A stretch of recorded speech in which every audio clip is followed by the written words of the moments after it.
जानिए कहानी डॉक्टर शांति रॉय की। दादाजी ने बिन बताए भर दिया फॉर्म तो डॉक्टर बनने आ गई पटना। खूब दिल लगाकर पढ़ाई की, इन्हीं के नोट्स को पढ़ता था पूरा क्लास। पटना से सिवान जाना फॉरेन से देश लौटने जैसा था।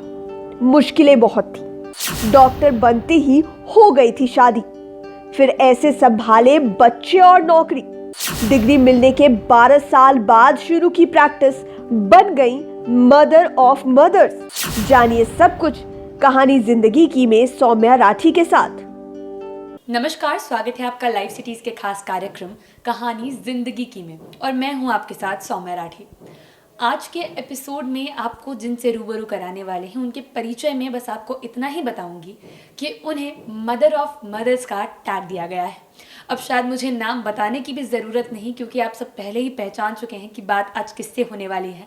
आज हम किसकी कहानी जानने वाले हैं, लेकिन औपचारिकता के लिए बता देती हूँ कि आज हमारे साथ इस एपिसोड में हैं डॉक्टर शांति रॉय, जो कि पद्मश्री से सम्मानित हैं। ये देश के उन गायनेकोलॉजिस्ट में से एक हैं जिन्हें पद्मश्री से सम्मानित किया गया है, और मदर ऑफ मदर्स इन्हें कहकर सभी बुलाते हैं। सबसे पहले मैम, लाइव सिटीज़ पर आपका बहुत बहुत स्वागत है। धन्यवाद, नमस्ते। मैम, आपको लोग देश के सबसे बड़े डॉक्टर्स की सूची में जानते हैं, लेकिन ये डॉक्टर बनने के पीछे का जो संघर्ष है उस पर भी बात करेंगे। लेकिन उसके भी पहले आपका बचपन कैसा था, किन हालातों में आप बड़ी हुई, और ये डॉक्टर बनने का ख्याल कैसे आया, लोग ये जानना चाहते हैं। मेरा बचपन तो बहुत अच्छे से, मेरा गांव में जन्म हुआ और मेरा परिवार बहुत बड़ा था। हम लोग खुद भी 6 भाई बहन थे, फिर चचेरे भाई बहन, फिर नेक्स्ट चचेरे भाई बहन, तो हम लोग सभी एक साथ रहते थे और बचपन बहुत ही अच्छा था, बहुत ही खुश रहते हुए बीता था। लेकिन उस समय मेरे जो गार्जियंस थे उन लोगों को बच्चों को पढ़ाने का बहुत ज़्यादा शौक़ था और वे चाहते थे कि हमारे बच्चे पढ़ें, पढ़ बढ़ के कुछ बने, आगे जाएं, ये लोग गांव में ही सीमित नहीं रहे। तो उन लोगों का ऐसा प्रेशर था कि हम लोग को गुड़ियों से खेलने का, मैंने सभी लड़कियां खेलती हैं गुड़िया से, और हम लोग को वह अलाउड नहीं था। इसके अलावा न तो किचन में काम करने कुछ दिया जाता था। कभी भी माँ मेरी खाना बनाती थी तो मैं चाहती थी कि उसके पास मैं भी कुछ करूं, लेकिन मुझे एकदम सख्ती से मना कर दिया जाता था, नहीं ये सब नहीं करना है, तुमको अभी पढ़ना है और खेलना है। तो हम लोग का बचपन ऐसा था जी। तो गुड्डे गुड़िया से नहीं खेला, रसोई घर में काम करने की इजाज़त तक नहीं दी गई। तो बचपन में जब पढ़ाई नहीं करती थी तो अपना वक्त कैसे बिताती थी आप? 2 चीज़ों के साथ, एक तो खेल कर, कबड्डी वगैरह उस समय चलता था, कबड्डी खेलना, दौड़ना, ये देखना कि कौन सबसे आगे दौड़ता है। तो समझिए एक तरह से फिजिकल ट्रेनिंग होती थी। और दूसरा था कि हमको पढ़ने का शौक़ था, तो जो भी कहानी की किताब वगैरह आती थी उसके लिए तो हम लोगों में अक्सर मारपीट हो जाया करता था, क्योंकि सभी चाहते थे कि हम पहले पढ़ें तो हम पहले पढ़ें। तो कहानियाँ पढ़ के और दौड़ा दौड़ी का खेल करके, यही हम लोग का मनोरंजन था। जी। किस गाँव में रहती थी आप? मेरा गांव पड़ता है सिवान जिले में, गुड़िया कोठी नाम है उसका। तो सिवान से जब पढ़ाई हो गई आपकी स्कूल की, उसके बाद आगे की पढ़ाई के लिए जब फैसले लिए जा रहे थे तो पटना के बारे में कब सोचा? पटना के बारे में तो सोचा तो कभी भी नहीं। मतलब जब मैट्रिक हो गया तो मैट्रिक में उस समय चूँकि हमको फर्स्ट डिवीज़न आया, तो इसलिए मेरे दादाजी ने सोचा कि नहीं अब इसको तो आगे पढ़ाना ज़रूरी है, और गांव में तो कॉलेज था नहीं। तो फिर मेरा एडमिशन मुजफ्फरपुर में उन लोगों ने कराया, क्योंकि वहाँ मेरे चाचा जी रहते थे, चाची रहती थी, तो उन लोगों के बाद वो लंगट सिंह कॉलेज के एकदम जस्ट सटे हुए वे लोग रहते थे।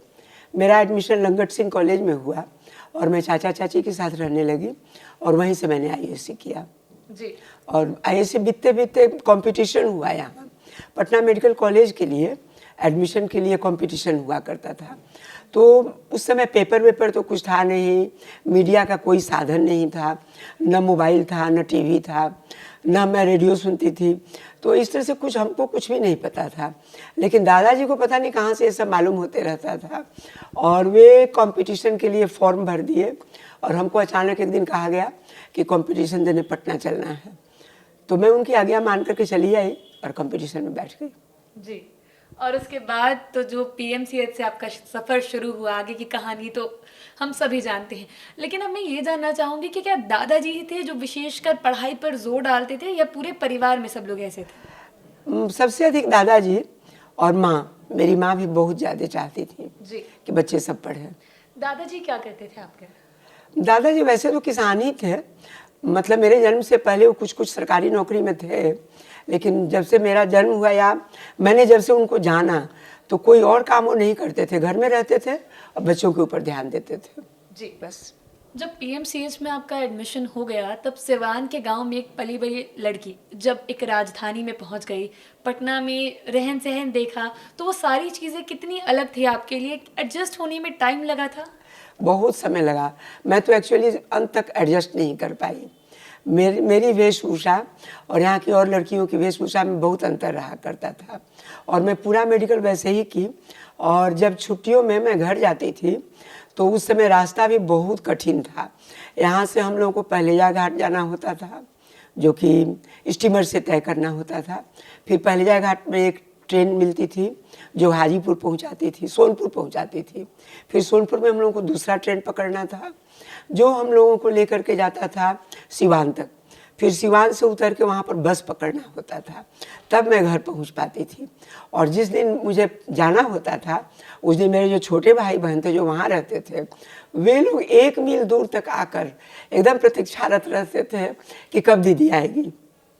जी, ये चीज़ें याद करते वक्त आपके चेहरे पे जो खुशी है वो आज भी मुझे साफ साफ नज़र आ रही है। अब मैं ये जानना चाहूँगी कि जब कॉलेज से जाती थी घर वापस तो वो खुशी कितनी होती थी? वो आंखों में मैं आपकी देख पा रही हूँ, लेकिन अब मैं सुनना भी चाहूँगी। बहुत खुशी होती थी, क्योंकि ये तो फिर भी मेरे लिए फॉरेन था ना, और मेरा घर ही अपना था।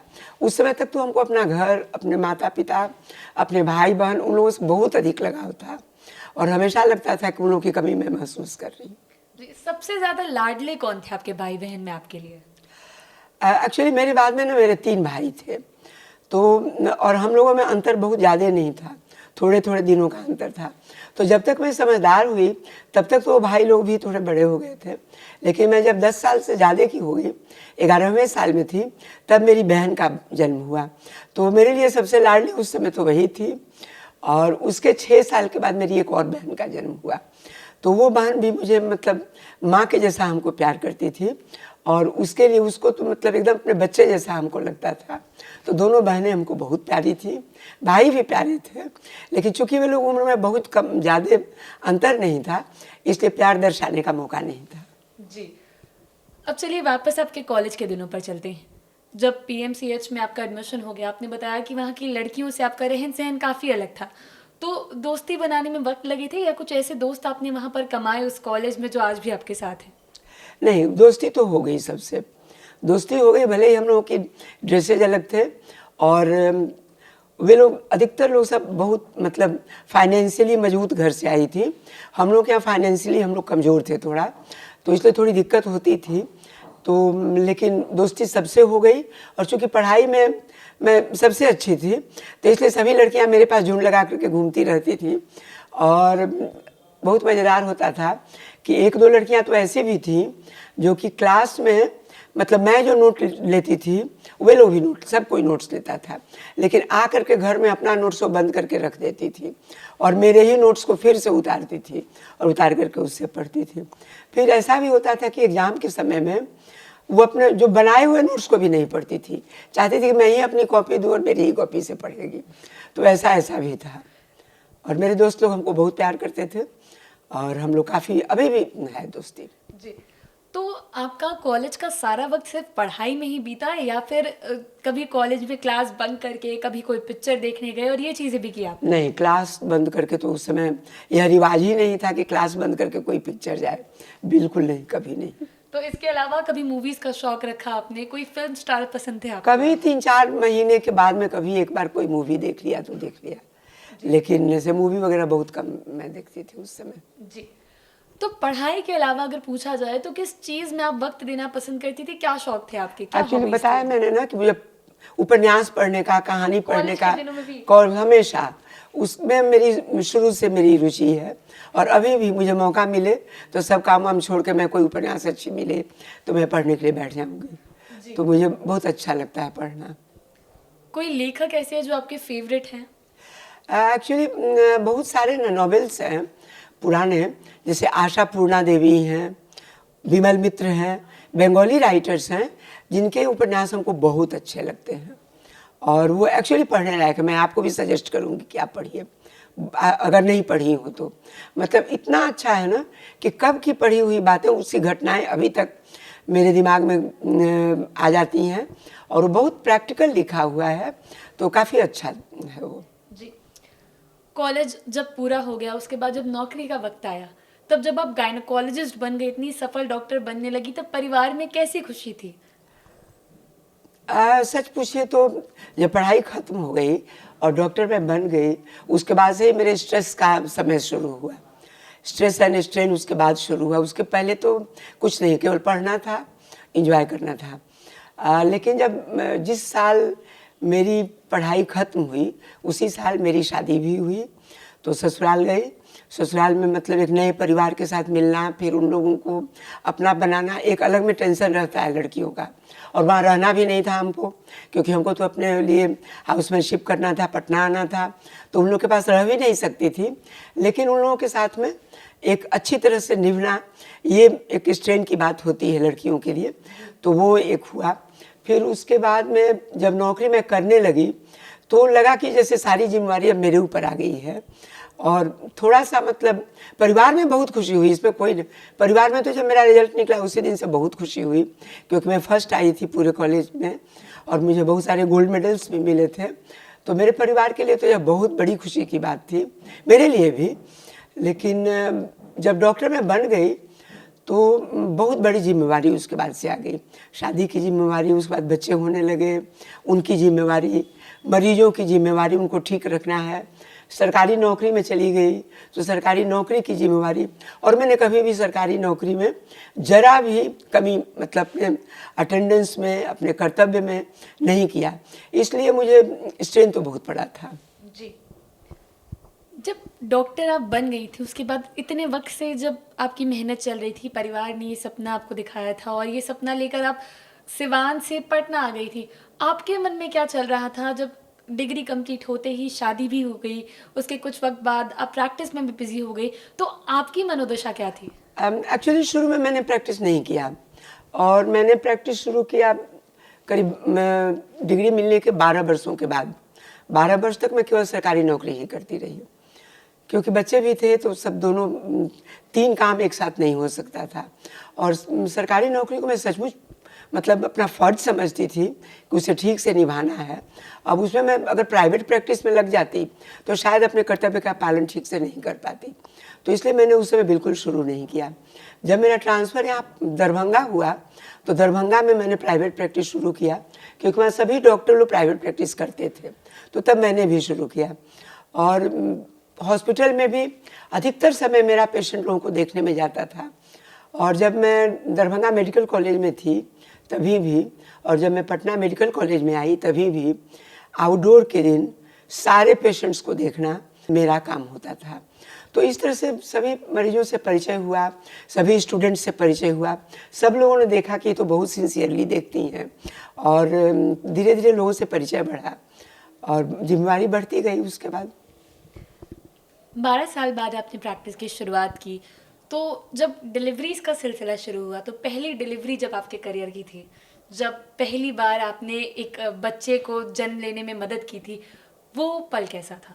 बहुत अच्छा, बहुत अच्छा। इसकी कल्पना भी नहीं कर सकते हैं कि एक बच्चा एक शिशु को जन्म देने में मैं सहायक हुई और वो शिशु मेरी गोदी में पहल आया, यह एक बहुत बड़ी बात होती है। और अभी भी जितने बच्चे मैंने पैदा कराए हैं उन लोगों को जब मैं गोदी में लेती हूँ, या वो जब उस समय अजीब सी अनुभूति होती है, और बाद में वो बच्चे याद करते हैं कि मेरा जन्म आपके द्वारा हुआ था। जी, जब पटना आप आ गई दरभंगा में प्रैक्टिस के बाद, तो पटना में आके क्या आपको चीज़ें चैलेंजिंग लगी? यहाँ थोड़ा अपनी प्रैक्टिस को सेटअप करना, वो चीज़ें थोड़ी डिफ़िकल्ट थी? बहुत डिफ़िकल्ट था, क्योंकि फिर यहाँ आने के बाद मैं यहाँ पर 1975 में आ गई और प्रैक्टिस वगैरह हमको लगता है कि ठीक से शुरू में 80s वगैरह से मैंने शुरू किया, क्योंकि यहाँ पर बड़े बड़े दिग्गज थे उस समय। Professor Upadhyay, professor Kamla Acharya, doctor D Singh, doctor Anmola Sinha, doctor Malti Rohatgi, ये सभी अपने नाम से बहुत अधिक परिचित थीं। और उस माहौल में हम उन लोगों से बहुत जूनियर, बहुत ही मतलब मुझे कोई नहीं जानता था यहाँ। तो यहाँ पर लोगों से पहचान होना, प्रैक्टिस करना बहुत मुश्किल था, और इसलिए मैंने प्रैक्टिस पर उतना ध्यान भी नहीं दिया शुरू में। मैं अस्पताल में, मेरी ड्यूटी थी, मैं अस्पताल में बहुत मन से काम करती रही। लेकिन जो मैंने अस्पताल में जो अपनी ड्यूटी मैं निभाती रही, उसका फल मुझे हुआ कि प्राइवेट प्रैक्टिस मेरी धीरे धीरे, जब मैंने शुरू किया प्रैक्टिस, तो धीरे धीरे 1-2 पेशेंट कर करके, और अल्टीमेटली एक दिन ऐसा हुआ कि मैं सबसे आगे बढ़ गई। जी। तो लेकिन इसमें श्रेय जाता है हॉस्पिटल को। हॉस्पिटल में मैंने बहुत दिल लगा के काम किया, कभी मैंने अपनी ड्यूटी को इधर उधर नहीं किया, समय से जाना समय से आना, तो इसलिए उसका फल हमको मिला। जी। अब मैं ये जानना चाहूँगी कि क्या आपको कभी ट्रैवलिंग का शौक रहा? जब भी कुछ वक्त मिला तो कभी घूमने गई? हाँ, बहुत, हमको ट्रैवलिंग का शौक है, और एक्चुअली मेरे हस्बैंड को भी बहुत था, इसलिए हम लोग अक्सर साल में एक बार तो ज़रूर बाहर निकलने का प्रोग्राम बनाते थे और बच्चों को लेकर के जाते थे। और उसमें मैंने इंडिया में काफ़ी जगह हम लोग गए, फिर उसके बाद एक अमेरिका भी गए, इंग्लैंड भी गए। तो इस तरह से ट्रैवलिंग का शौक हमको है, अभी भी है। जी। जब आपने देश विदेश घूमे तो सबसे एक मेमोरेबल ट्रिप आपकी कौन सी है कि वो एक ट्रिप याद करती हैं, जब भी फुर्सत मिलती है तो चाय पर बैठती हैं तो उसके बारे में बात करती हैं? अभी हम लोग 4 साल पहले मेरे सभी भाई बहन और उनके स्पाउसेज, मतलब मेरे 5 भाई, एक भाई का तो मेरा डेथ हो गया, तो वो नहीं जा सकता था, मतलब मेरे 2 भाई, उनकी वाइफ, मेरी 2 बहनें, उनके हस्बैंड, तो 8 लोग वो थे, और एक मैं 9, और मैं अपनी एक नतनी को ले गई थी, ग्रैंड डॉटर को, वो डॉक्टर है इंग्लैंड में, तो वही सब ट्रिप अरेंज करवाई।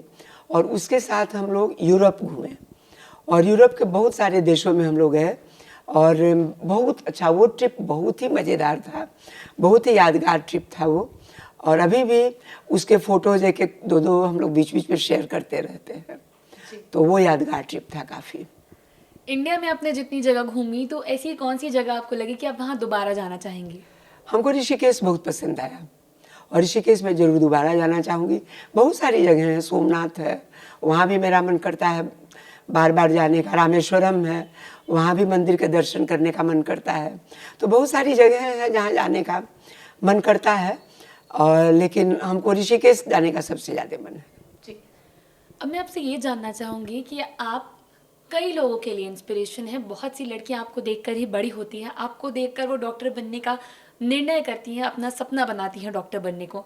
आपके लिए आपके इंस्पिरेशन कौन थे? एक इंस्पिरेशन तो मैं नहीं कह सकती हूँ कि एक फलाने आदमी इंस्पिरेशन थे, लेकिन सिंसियरली काम करने की और अधिक ट्रेनिंग हमको मेरी एक सीनियर टीचर थी, डॉक्टर मालती रोहतगी, तो उनके साथ मैं 2-3 साल तक अटैच थी, और उनकी सिंसियरिटी हमको बहुत अफेक्ट की थी, जिसके चलते हमको और भी मतलब लगा कि नहीं, मरीजों के प्रति समर्पित होना कितना ज़रूरी है। तो एक तो वो थी, और वैसे देखिए तो मोदी जी को देख करके भी हमको बहुत इंस्पिरेशन मिलता है कि वो अपने लिए नहीं सोचते हैं, वो पूरी देश के लिए सोचते हैं। तो ये चीज़ सब लोग अगर सोचें, सब क्या कुछ लोग भी सोचें तो कितना अच्छा हो। तो हमारे लिए वो भी इंस्पिरेशन है, और बहुत बड़ी इंस्पिरेशन है। फिर स्वामी विवेकानंद को मैं बहुत लाइक करती हूँ, उनकी जो टीचिंग्स हैं, उनकी जो किताबें हैं, वो हमको बहुत इम्प्रेस करती हैं, और मैं उसको बहुत अधिक पढ़ती हूँ।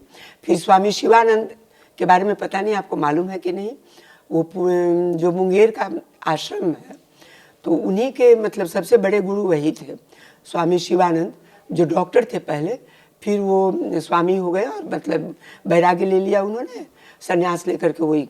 तो उनकी टीचिंग भी बहुत अच्छी है, बहुत अच्छी बातें वो बताते हैं, और ये लोग ही मेरे इंस्पिरेशन हैं। जी। अब मैं ये जानना चाहूँगी कि आपने अपनी ज़िंदगी में इतने सारे चैलेंजेस देखे, इतने सारे हसीन पल देखे, तो मैं चाहूँगी आप हमारे दर्शकों को ये बताएं कि आपके लिए सबसे एक वो पल कौन था जब आप सबसे ज़्यादा खुश हुई थी? सबसे ज़्यादा मैं खुश हुई पद्म श्री मिला उस दिन, जब मैं मोदी जी के साथ बात कर पाई, मैं उनको मतलब बगल में खड़ा होकर मैं एक फ़ोटो ले पाई, ये मेरे लिए बहुत खुशी की बात थी। और जब प्रेसिडेंट ने हमको मेरे हाथ में मेरा पद्मश्री का सर्टिफिकेट दिया, यह मेरे लिए बहुत ही मतलब जीवन का एक अनोखा अनुभव था, ये बहुत खुशी की बात थी जी। और बाकी तो बहुत सारी खुशियाँ हैं जो कि मरीज जब ठीक हो जाते हैं तो जो खुशी डॉक्टर को होती है, मुझे जो खुशी होती है, अगर बहुत सीरियस मरीज हो उसमें दिल लगाकर काम कीजिए और मरीज जब ठीक हो जाता है तो जो खुशी मिलती है वो डॉक्टर ही समझ सकता है, मरीज नहीं समझेगा, क्योंकि वो तो जानता है कि डॉक्टर का तो काम ही है ठीक करना। लेकिन डॉक्टर समझता है कि इतनी सीरियस मरीज को मैंने ऐसे ऐसे करके मैनेज किया तो वो बच गई, तो डॉक्टर को जो खुशी मिलती है उसकी कल्पना आप नहीं कर सकते। जी। कभी ऐसा भी कोई पल आया जब आपको लगने लगा था कि चीज़ें आपके लिए बहुत कठिन हो रही है, जब ऐसा लगने लगा हो कि हिम्मत थोड़ी टूट रही है? बहुत बार ऐसा मौका आया, लेकिन मेरी हिम्मत टूटी नहीं कभी, हिम्मत मैंने कभी नहीं तोड़ा। भगवान पर विश्वास किया, अपने पर विश्वास किया, कुछ दिनों तक अपने दिमाग को रेस्ट दिया कि नहीं थोड़ा समय दो, तब उसके बाद में इससे जूझना है और कभी हम हिम्मत नहीं हारे। जी। नेवर। अब वीडियो के अंत में मैं बस आपसे एक आखिरी सवाल यही करना चाहूँगी कि वो कौन सी ऐसी चीज़ है जो आप यंगर जनरेशन को, जो आपको देखकर इंस्पायर होती है, उनके लिए एक लेसन की तरह बताना चाहेंगी? मैं लेसन की तरह तो ये बताना चाहती हूँ कि सत्य, अपने से सत्य बोलो, झूठ नहीं बोलो और मेहनत से अपना काम करो, अपने कर्तव्य को निभाओ। जो भी काम तुम्हारे जिम्मे है, जो भी है, छोटा हो या बड़ा हो, पढ़ना हो या मरीज देखना हो, तो ईमानदारी पूर्वक करना चाहिए कि कहीं भी कोई बेईमानी नहीं होनी चाहिए। जी। उम्मीद करती हूँ कि कहानी ज़िंदगी का ये एपिसोड आपने बहुत इन्जॉय किया होगा और डॉक्टर शांति, जिन्हें लोग मदर ऑफ़ मदर्स के नाम से जानते हैं, उनके मदर ऑफ़ मदर्स बनने के पीछे की क्या कहानी थी, आपको पसंद आई होगी। अब बाकी की वीडियोस के लिए लाइव सिटीज़ के साथ बने रहें। अगर इस वीडियो को फेसबुक पर देख रहे हैं तो पेज को लाइक करें, यूट्यूब पर देख रहे हैं तो चैनल को सब्सक्राइब करें। लाइव सिटीज़ के साथ आप ट्विटर पर भी जुड़ सकते हैं। धन्यवाद।